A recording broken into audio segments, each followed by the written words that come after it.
हम देख रहे थे कि क्वांटाइजेशन क्या होता है। तो क्वांटाइजेशन में हमने देखा था कि क्यू यूवी हम ट्रेंड करते हैं। ल्यूमिनस क्वांटाइजेशन टेबल्स होता है, उसको प्रोमिनेंस क्वांटाइजेशन टेबल्स में क्या करते हैं, हम चेंज करते हैं। उसके पिक्सल साइज को कह सकते हैं बढ़ा सकते हैं। The entry of QUV tend to have the large value towards the lower right corner. Lower last corner से करस्पॉन्डिंग हम वैल्यूज को क्या करते हैं, चेंज कर देते हैं. The table above show the default QV values obtained from the physiologic studies and geo maximum and the compression ratio by the minimum the perception losing image compression. इसको quantize लगाते हैं. इस समय 160 है जो भी हमारी इमेज है उसको हम क्या कहते हैं, क्वांटाइज कर देते हैं. डेंसिटी कोएफिशिएंट को हम क्वांटाइज कोएफिशिएंट में डिवाइड कर देते हैं. फ्रीक्वेंसीज को कम कर देते हैं. देन क्वांटाइज करते हैं इमेज को. इमेज क्वांटाइजेशन के बाद आपको जो टेबल आएगी, क्वांटाइजेशन टेबल आएगी, that is the QUV. Clear. Elements of f of UV is divided by the corresponding element Q of UV. Q of UV से डिवाइड कर देंगे, जो भी हमारा आएंगे क्वांटाइज टेबल आएगी जिसमें हमारा एलिमेंट लॉस नहीं होगा. जस्ट एक प्रोसेस होगी इसकी करस्पॉन्डिंग. देखिए हम 160 को डिवाइड करेंगे 16 से, f of UV को डिवाइड कर देंगे Q of UV से. क्या जाए, 16, देन 18 है, 7 है, 65 है. इसको हम डिवाइड करेंगे तो हमारी एलिमेंट्स आ जाएंगे.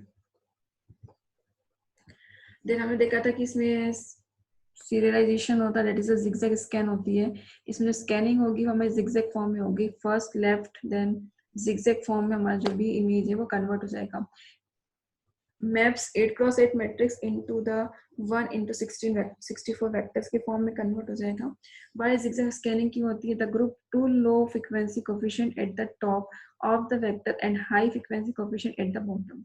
इसमें क्या होगा कि जो हमारे लो फ्रीक्वेंसी कंपोनेंट वो टॉप पे रहेंगे और हाई फ्रीक्वेंसी कंपोनेंट रहेंगे लोएस्ट बॉटम पे चले जाएंगे. इसका जिगजैग स्कैनिंग होगी. इसी करस्पॉन्डिंग जो 8x8 का 64 into 1 में कन्वर्ट हो जाएगा. Then step 4 आती है vectoring, that is a TPCM on DC component. हम TPCM यूज करते हैं DC component करस्पॉन्डिंग. इसमें क्या होता है, differential pulse code modulation is applied to the DC component. TPCM जो होता है वो अप्लाई होता है हमारे DC component करस्पॉन्ड. इसमें क्या होता है फिर, DC component large and very. DC component जो होता है हमारा लार्ज होता है but often close to the previous values. TPCM encoding the difference between the current and previous 8x8 blocks. ये differentiate कर देता है 8x8 blocks में. The entropy coding operates on a one-dimensional string of values vector. However, the output of the quantization matrix is a two matrix and hence to be the representation of 1D matrix. हमने पहले कहा था इसको 1D में कर सकते. 2 बार आपको क्या करना पड़ेगा, वेक्टर से फॉर्मूला लगाना पड़ेगा, DCT यूज करना पड़ेगा. आप या तो फिर 2 डायमेंशन है तो आप at a time 2 dimension use कर सकते हो. 2D वेक्टर का यूज कर सकते हो, DCT का आप यूज कर सकते हो. इसमें हम एग्जांपल देख रहे हैं 38 है 1 into 64 के फॉर्म में. इसमें 1 मैट्रिक्स 64 बिट्स है, ब्लॉक्स कह सकते हो. ऐसे ही इमेज क्या होती है, कन्वर्ट हो जाती है. देन हमारी नेक्स्ट जो स्टेप थी, that is the step 6, that is the RLE on AC component. Real length encoding हम अप्लाई करते हैं AC कंपोनेंट में, जिसमें क्या होता है 1 into 64 vectors AC has lost of zeros in it. Zeros जो लॉस्ट जाते हैं. एनकोडिंग अ स्किप्ड वैल्यूज पेयर्स होता है, जिसमें एनकोडिंग होती है, इसमें स्किप और वैल्यूज पेयर होते हैं. Where skip is the number of zero precedence and non zero values in the quantisation matrix. Matrix में अगर नंबर ऑफ जीरोस हैं तो हम स्किप कर देते हैं, उसके करस्पॉन्डिंग उसकी क्या लिख देते हैं, वैल्यूज लिख देते हैं. The end value is actual coded value of the non zero component. 00 is sent us end of the block. 00 हम कहाँ सेंड करते हैं, एंड ऑफ द ब्लॉक में. First sentinel values and 0 after that. Means एक value हमारे पास जो भी image है वो क्या है 1 into 64 के फॉर्म में. इसमें हम जीरो से होती है उसको डिस्कार्ड करते हैं. कैसे क्वांटाइज किसे करते हैं, तो नंबर ऑफ जीरोस कितनी बार आ रहा है, 3 बार. 3 बार आ रहे हैं तो हम 3 6 लिख देंगे. इसकी करस्पॉन्डिंग देन नेक्स्ट ब्लॉक क्या है, 5 टाइम्स 0 आ रहे हैं. 1 को 0 को हम स्किप करते हैं, उसकी करस्पॉन्डिंग उसकी वैल्यूज लिख देते हैं. तो फर्स्ट क्या डिफाइन करता है कि नंबर ऑफ जीरोस हैं. तो 3 मतलब फर्स्ट 3 0 है, फिर 6 है, देन 5 0 है, देन 1 है.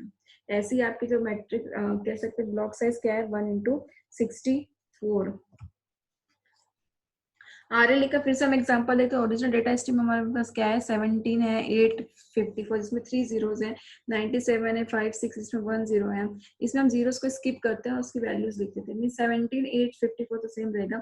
उसके बाद कंटिन्यूएशन में 3 जीरोज आ रहे हैं तो हम लिख देंगे जीरो कितनी बार आया, 3 बार।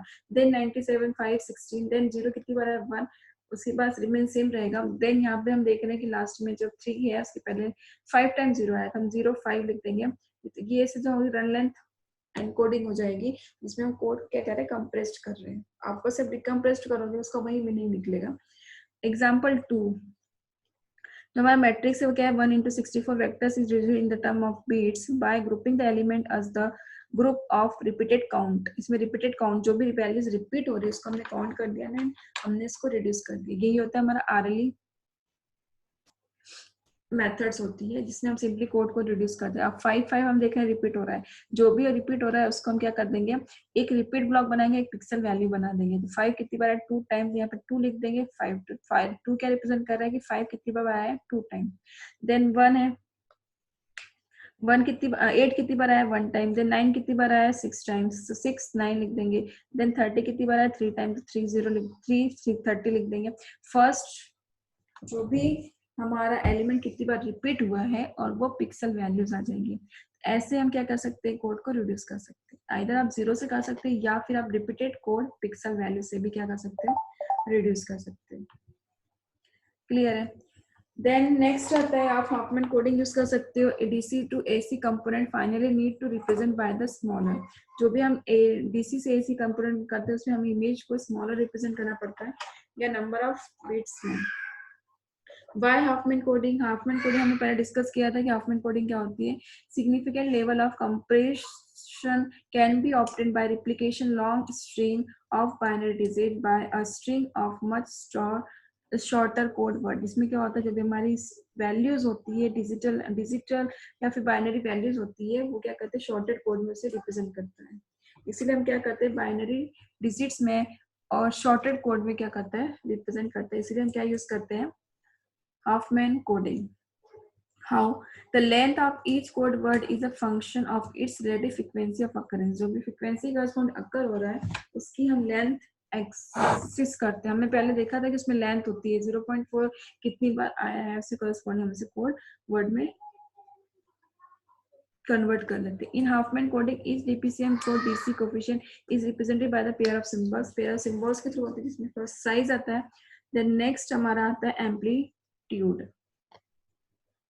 where size indicate the number of bits needed to represent the coefficient and amplitude contain actual bit। इस टाइप से हमने कोड कन्वर्ट किया था हाफमैन कोडिंग में। इसमें हमें पास साइज दिया होता है, वैल्यूज दी होती है, उसे हम चेंज करते हैं। 0 कोई चेंज नहीं, -1 0 है, 0 1, -3 है तो 0 0 0 1 1 0 1 1, 7 है तो 3 बिट्स में, 15 है तो 4 बिट्स में हम उसका रिप्रेजेंटेशन करते हैं। देन हाफमैन कोडिंग डीसी में इस तरह का कोड कन्वर्ट होता है। लेंथ के करस्पॉन्डिंग कोड बढ़ता जाता है, 0 2 0 0 1 3 0 0। अगर 0 है उसकी लेंथ 2 है तो ये 0 0 से रिप्रेजेंट करेंगे। अगर साइज 1 की बात करते हैं, अगर 3 कोड है तो 3 से रिप्रेजेंट करेंगे, 3 है तो 3 से, देन 3 है तो उसको 3 से रिप्रेजेंट करेंगे। फर्स्ट हमारा आ जाएगा 0 0, देन आ जाएगा हमारा 1 1, फिर आ जाएगा हमारा 0 1। हाफमैन डीसी कोडिंग एग्जांपल्स क्या हो सकते हैं कि अगर हम बात करें DC component is a 48, the previous DC code is 52। The difference between क्या आ रहा है, -48 -50 दैट -4 का डिफरेंस आ रहा है। Therefore it is the Hopman coding 1 0 0 0 1 1। 4 represent होता है हमारा, that is the 1 0 0। The code of representing -4 table 1।